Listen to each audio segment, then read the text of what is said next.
શું તમે જાણો છો ભારતના અસલી હીરો કોણ છે? ચલો આજે આપણે તેમના વિશે વાત કરીએ. આજે 15મી ઓગસ્ટ આપણા દેશના 80મા સ્વતંત્રતા દિવસ નિમિત્તે આપ સૌને હાર્દિક શુભકામનાઓ.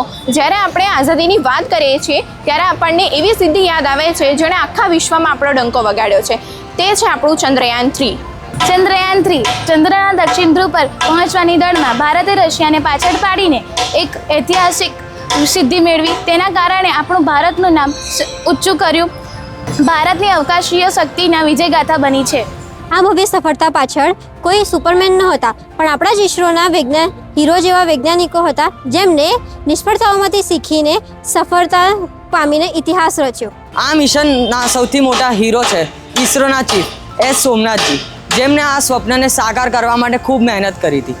હવે બીજા ચંદ્રયાન-3ના પ્રોજેક્ટ મેનેજર એટલે કે વી વિરુમુથલજી, જેમને આ સ્વપ્નને સાકાર કરવા માટે રાત દિવસ જાગ્યા હતા અને તેમને એક બારીકીથી એમનું કામ પૂરું કર્યું હતું. હવે ખાલી આ બધા જ નહીં, પરંતુ આખી ટીમ, આ સાથે જ મિશન ડાયરેક્ટર એટલે કે મોહન કુમાર અને કલ્પના કલાહસ્તી જેવા અનેક વૈજ્ઞાનિકો, ખાસ કરીને મહિલા વૈજ્ઞાનિકોએ રાત દિવસ જાગીને આ મિશનને પૂરું કર્યું હતું. આ વૈજ્ઞાનિકો આપણને શીખવે છે કે જો સંકલ્પ દ્રઢ હોય અને મહેનત સાચી હોય તો ચંદ્ર પણ દૂર નથી. ચંદ્રયાનની આ સફળતા આપણા જેવા વિદ્યાર્થીઓ માટે પ્રેરણા છે કે આપણે પણ વિજ્ઞાન અને ટેકનોલોજીના ક્ષેત્રે આગળ વધીએ અને આપણા દેશનું નામ રોશન કરીએ.